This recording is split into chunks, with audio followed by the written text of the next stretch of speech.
এবার নজর রাখবো আবহাওয়ার দিকে। লাগাতার দুর্যোগের জেরে বেসামাল দক্ষিণ 24 পরগনা জনজীবন। সোমবারও পরিস্থিতির উন্নতি হয়নি। সকাল থেকে শুরু হয়েছে প্রবল বৃষ্টিপাত, সঙ্গে বইছে দমকা ঝোড়ো হাওয়া। কালো মেঘে ঢেকেছে আকাশ।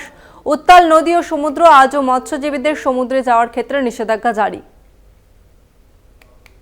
নামখানার উপকূলবর্তী এলাকায় চলছে পুলিশের মাইকিং। ভারী বর্ষণে জলমগ্ন নিচু এলাকা। একাধিক জায়গায় নদী বাঁধে ধস নেমেছে।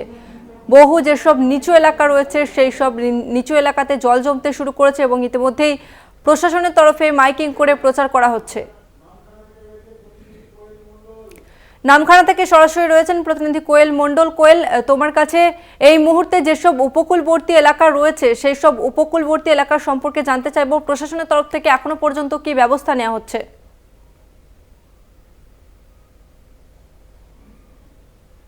প্রথমত তোমাকে জানিয়ে রাখবো, টানা বৃষ্টিপাত এবং ঝোড়ো হাওয়ার দাপটে একেবারেই কিন্তু বিপর্যস্ত দক্ষিণ 24 পরগনা জেলার উপকূলের জনজীবন। আজ সোমবার, অর্থাৎ সপ্তাহের শুরু। আজও সকাল থেকে দুর্যোগ অব্যাহত দক্ষিণ 24 পরগনা জেলা জুড়ে। জেলার নামখানা, কাকদ্বীপ, সাগর, পাথর প্রতিমা, ডায়মন্ড হারবারের বিস্তীর্ণ উপকূলীয় এলাকা জুড়ে সকাল থেকেই শুরু হয়েছে দফায় দফায় বিক্ষিপ্তভাবে মাঝারি থেকে ভারী বৃষ্টিপাত।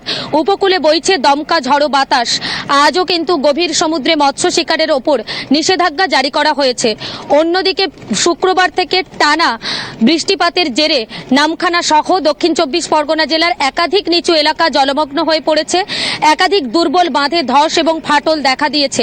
এক্ষেত্রেই সম্পূর্ণ দুর্যোগপূর্ণ আবহাওয়ার ওপর নজর রেখেছে জেলা প্রশাসন এবং এই দুর্যোগ মোকাবেলায় তৎপর রয়েছে প্রশাসন।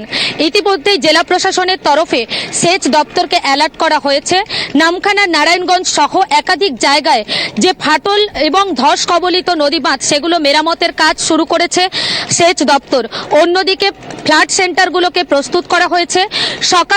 আজও সকাল থেকে নামখানার উপকূলীয় এলাকায় লাগাতার পুলিশ প্রশাসনের তরফে চলছে মাইকিং প্রচার।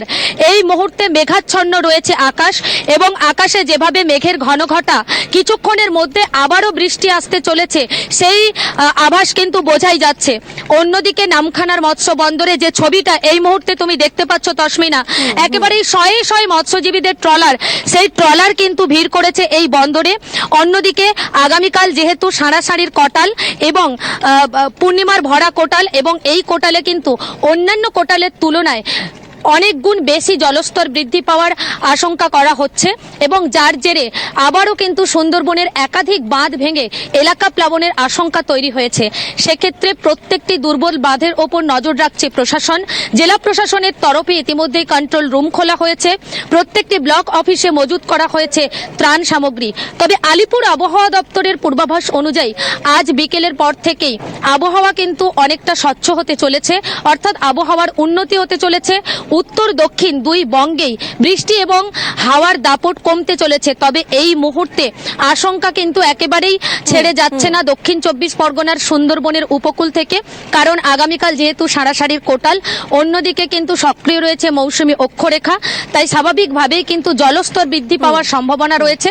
সেক্ষেত্রে বাঁধ ভাঙনের আতঙ্ক থেকে শুরু করে দুর্যোগের একেবারেই আশঙ্কা থেকেই যাচ্ছে সুন্দরবনের উপকূলীয় এলাকা জুড়ে। সমগ্র পরিস্থিতির ওপর নজর রাখছে জেলা প্রশাসন থেকে শুরু করে ব্লক প্রশাসন। একদমই, তুমিও নজর রাখো। তবে আপাতত ধন্যবাদ তোমাকে। আপনাদের যেমনটা জানাচ্ছিলাম যে লাগাতার দুর্যোগের জেরে বেসামাল দক্ষিণ 24 পরগনার জনজীবন। সোমবারও পরিস্থিতির উন্নতি হয়নি। সকাল থেকে শুরু হয়েছে প্রবল বৃষ্টিপাত, সঙ্গে বইছে দমকা ঝোড়ো হাওয়া এবং কালো মেঘে ঢেকেছে আকাশ। উত্তাল নদী ও সমুদ্র এবং আজও মৎস্যজীবীদের সমুদ্রে যেতে নিষেধাজ্ঞা জারি করা হয়েছে। নামখানার উপকূলবর্তী এলাকায় চলছে পুলিশের তরফ থেকে মাইকিং।